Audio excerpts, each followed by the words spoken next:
je vais continuer au sujet de la science.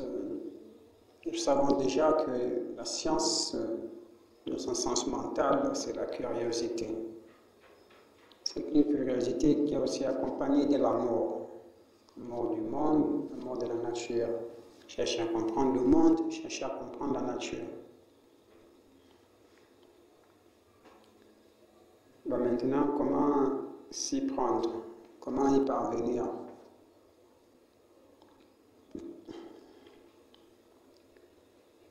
Bien, pour y parvenir, il va d'abord falloir révolutionner le système éducatif au Gabon.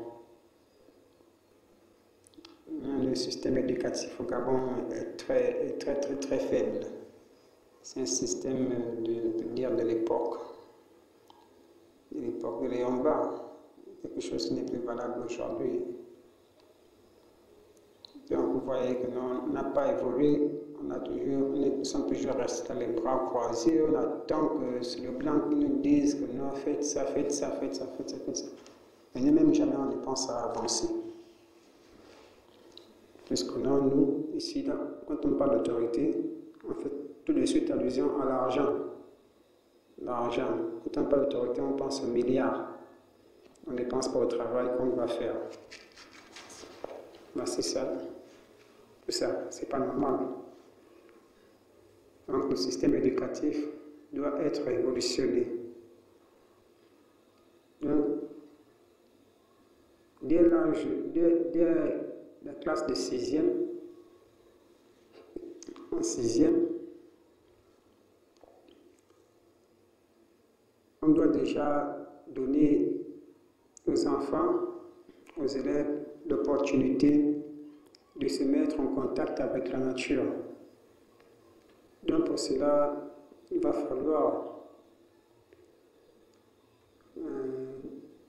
qu'on fasse aux enfants faire des pique-niques, par exemple un peu dans les forêts, bien à bord des fleuves.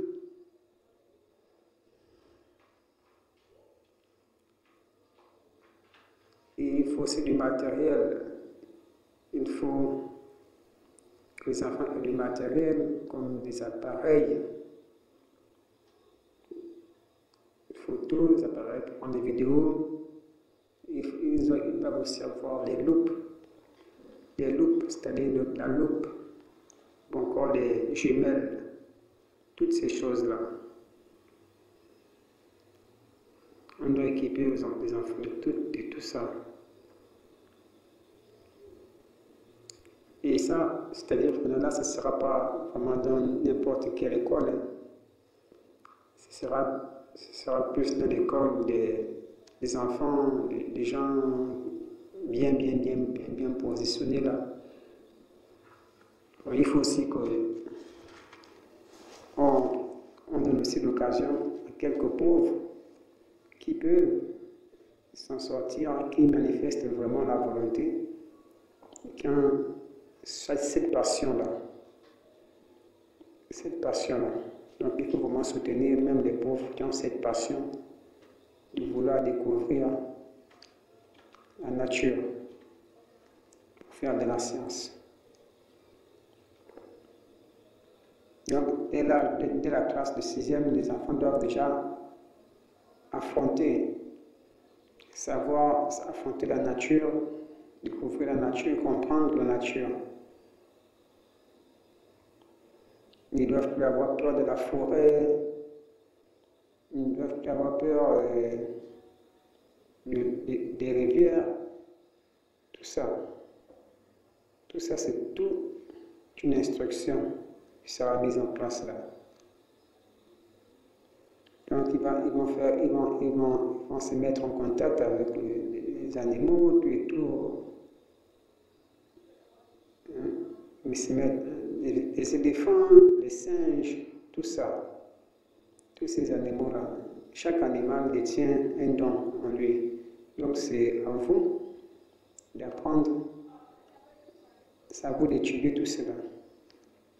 Les animaux sont sages. La sagesse se trouve chez les animaux.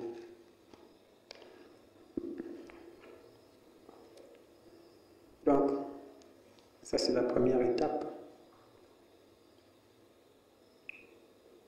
Donner aux enfants l'opportunité de se mettre en contact avec la nature. Vous organisez même des pique-niques. Les enfants partent dans la forêt avec tout le matériel. Donc, ils restent là-bas en forêt. Même pendant 3 jours, bien 1 semaine, ils sont là-bas. Ils vivent comme ça selon la nature.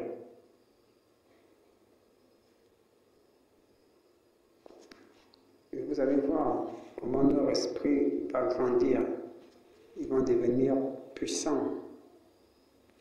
Vous allez voir cette transformation qui va s'opérer dans la vie de nos jeunes gens. Et pour terminer, je vais vous parler de ce que vous me faites.